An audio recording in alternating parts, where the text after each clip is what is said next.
happening, gents? It's me, Carlo from GT Mag, and Mahindra fans, you are absolutely going to hate this. You really, really are. Check it out. Check it out.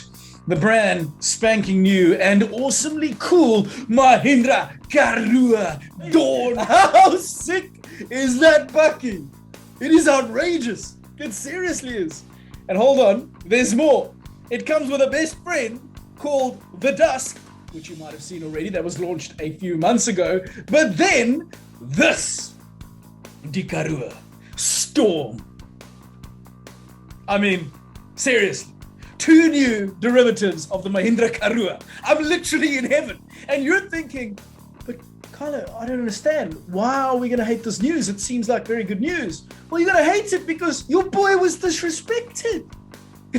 Me, Carlo from GT Mag, all right? My last Mahindra video in the last 2 days got 9,000 views in 48 hours, all right? 35,000 views in the last month because I love Mahindra so much, and Mahindra South Africa didn't invite me to this launch. Hey? So anyways, I felt so aggrieved that I actually called them up and I was like, listen, that is a bloody nice looking buck, but I want to drive it. Why was I not a part of it? And they said, Carlo, I'm sorry, but it was, done in conjunction with SAGMIJ, and they had no choice. Now, SAGMIJ, which you may or may not know, is the South African Guild of Motoring Journalism. Yeah, it is, which is a professional body of motoring writers and commentators that speak about cars and write about cars. And that sounds all good and well, but never once has any of their members ever cared about the identity and the integrity and the wallet of Sarel. How hectic is that? You can somehow have 2 of these buckies for the price of one. You can buy one, and you can get one for Sarel aan die Kariberg. Kom kry jou Mahindra! It's hectic. It's hectic any way you look at it. Bro Jakes, am I right? To Brad Jakes here on the Highveld. Brad Jakes, what? Uzuthatha iMahindra yakho. Hey, 2 for the price of 1, son. The story continues. Anyways, it is what it is, but I will be at the next launch, or so they say. But anyways, it is very, very cool. And if you do care to know, and you should, you're thinking, but what inspired these fantastic names? Well, the Karoo Storm, according to IOL.co.za, was inspired by the rare but powerful Karoo rainstorms. Love it. Brilliant. Karoo Dusk, taking inspiration from the pitch black desert sky. Wow. Love that. And then how's this? The Karoo Dawn, aiming to capture the colors of the early morning desert. And the Karoo, the cactus in Cambrua. Hey, how lovely is that? Absolutely brilliant. Of course, they come all fattened out. Check this quote. Now, this I absolutely love. Off-road tires, hardened rims, heavy-duty off-road suspension, front and rear steel bumpers, providing an improved clearance. Also fitted to all 3 recovery and hitching points, special LED driving lights, rubberized load bin, rear over fenders. Boys, they're fat, they dack. I dig them. I like them a lot. I seriously do. Now, imagine if I had actually driven one. Are you just joking with me? Anyways, check this out, gents. Hyundai, all right? Hyundai owns a company called Supernal, all right? Very, very cool. Now, and if you follow GT Mag for a long time, I love flying cars. I absolutely love them. Drone technology has changed the complexion of flying cars entirely. They are absolutely possible and absolutely not the future, but very much now, although this one will be launched by 2028 in the United States. And then followed with Europe and the UK, etc. But what you're looking at, my China, is just a kind of redone Hyundai Tucson.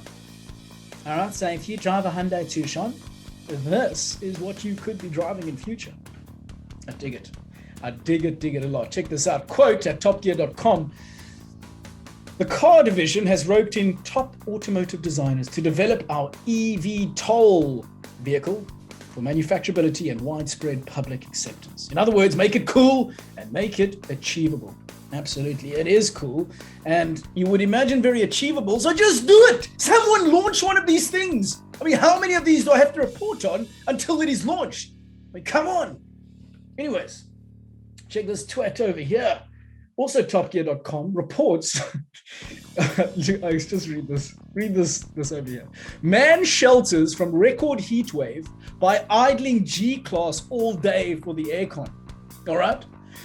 Those from India, and my Indian fans are thinking right now, are you joking, right? My bro, the Oak is in a heat wave in Europe, all right? We know the monumental heat waves that run through Mumbai, for example. And this twat, chilling in his G-Class all day, G-Class not even moving, so he'll be working there with his aircon on. And how's this for a little smidge of beautiful irony from Top Gear? Quote, this is what the guy says. How else am I meant to survive climate change? Ask the man with no sense of irony. I'll let that simmer a little bit. Isn't that great? And check this out over here, gents. Throttlehouse. Now, if you haven't checked out Throttlehouse on YouTube, it is, without a doubt, in my opinion, the coolest car review channel. I love these oaks. They're super cool. And right over here, they quite recently, about 4 weeks ago, you'll see, they did a review on the Bronco Raptor. My bro. I mean, great review as always, but the Bronco Raptor, what a machine! Why can't we have this thing? Now, you'll recall I was a part of the launch of the Ford Mustang Mark 1 a couple of months ago. Can't remember now. But anyways, I said to the head of Ford, I was like, you got to bring the Bronco to South Africa. You have to do it. And now that I've seen the Bronco Raptor, I'm like, come on. I mean, I've driven the Ford Ranger Raptor. It is spectacular. It really is an awesome bucky. But this thing just looks absolutely awesome. Check out these dull yellow LEDs. Really, really cool, guys. I definitely suggest you go and check out this video and go and perv on this car. It's very, very sick. Then back to Top Gear. I also want you to check out a very cool article they've released. They've released a series of 11 cars that were released that changed the trajectory of their brands. And they say here, the first one they speak about is the Volkswagen Golf MK1. You know the Golf 1 all too well, South Africa. You know it all too well. The Golf was produced here until really late. And please, guys, correct me if I'm wrong. Correct me in the comments. I'm pretty sure the Golf 1 was produced here the latest in the world. I mean, it was still, you could buy it brand new. It's up to 2004, if I recall, 2004, 2005. You can let me know the dates below. But it's a really, really interesting article. There's 10 other cars, but of course, I love this. Quote, by the early 70s, it had tried several replacements, including, that's VW, had tried several replacements, including the Type 4 and the Porsche design mid-engine hatchback, the EA266, of which 50 prototypes were built. However, just prior to production, this was canned by Volkswagen's new boss, Rudolf Leitling. Well, I think that's how you pronounce it. Under new management, VW invested in a totally new line of models, led by the Passat, and shortly afterwards, the Golf 1. And the rest is history. I just really, really, really wanted to say that. And I also want to say this. Liberty Walk, you fat man. Hey? Trust Liberty Walk to do this to the Urus. Hey? Taking the most outrageous supercar and making it even more outrageous. Guys, would you employ the gorgeous custom house that is Liberty Walk to do this to your supercar? You absolutely would, because you are very, very reasonable.